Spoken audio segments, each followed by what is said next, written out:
ask you a question. This is a must-ask question as well. I'm sure. Rumor popping. Right. You already know what I'm going to ask. Well, I don't know. It's one of 3 rumors that are circulating around my name, but go ahead. Okay. Well, I'm going to ask you about that too. Okay. But there's a rumor going on that Polo the Don talked you into the studio, leaked a record that's considered a diss song for Beyonce and Ciara. Is that true? It's considered that. Yes, Polo had this idea.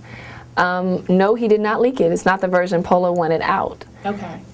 Especially the version with him talking all over it. You know, it sounds like he's instigating something and giving more meaning into the lyrics than were initially intended. But no, he didn't like force me to do anything. I mean, it was a suggestion, and I told him, okay, I'll try it.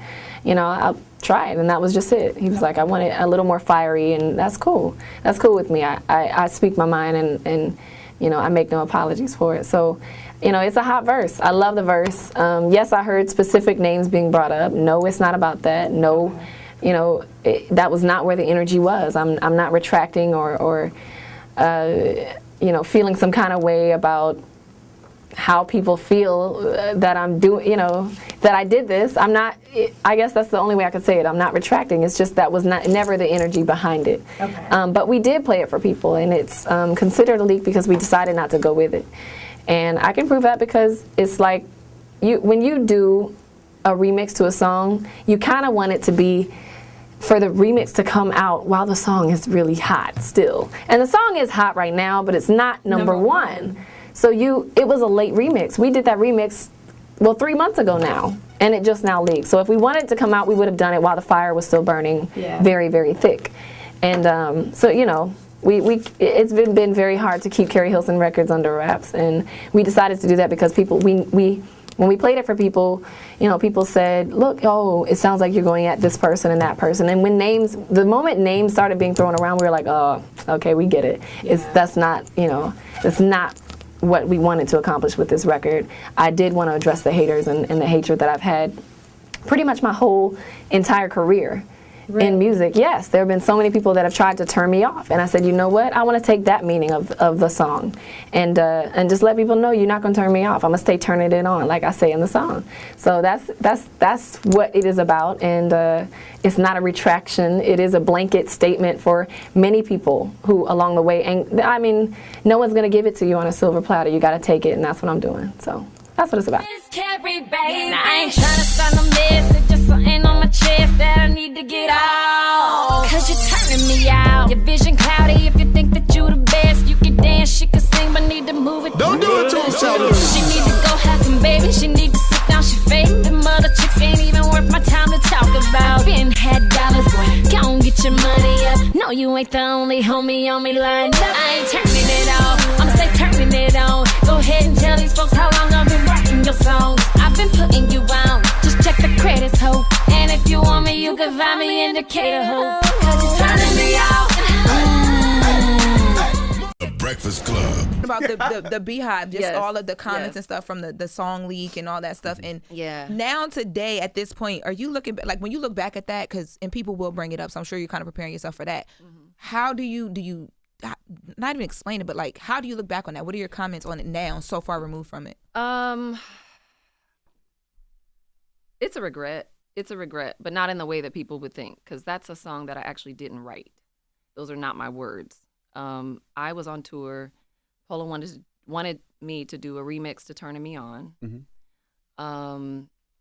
He had produced the record, and I wasn't, because I was on tour with Lil Wayne, I wasn't able to like lay anything down. He had been on me for a couple of weeks about we need to do a remix. Okay, so I take off. It wasn't happening quick enough for him. I take off, we fly in, and he had another writer in our camp at the time. He had her write this, so he played it for me like this is the remix, because I'm thinking I'm coming in to go write a remix to Turning Me On. Like the whole time I had been writing concepts like, what would I say? How do I even remix this? Like, what do I want to? So I had lines and I had, you know, things that I would have said, but I come into the studio and he plays me this verse, and I'm like, automatically, I'm like, I'm not saying that. That was my position, and that. But you knew it was shade when you heard it. Yeah. You could, but I didn't know really who it was about. But I mean, one could guess, and you know, it just was. I'm an athlete, but I'm a finesse player. I'm not a nasty player. I'm not a dirty player. I don't even look at things like that. I'm competitive I'm also a swimmer, so that's a self sport. That's like an inside game. And that's how I played every sport that I played. So I never found it, but we disagree there, Polo and I, because he believes in kind of the shock jock mentality.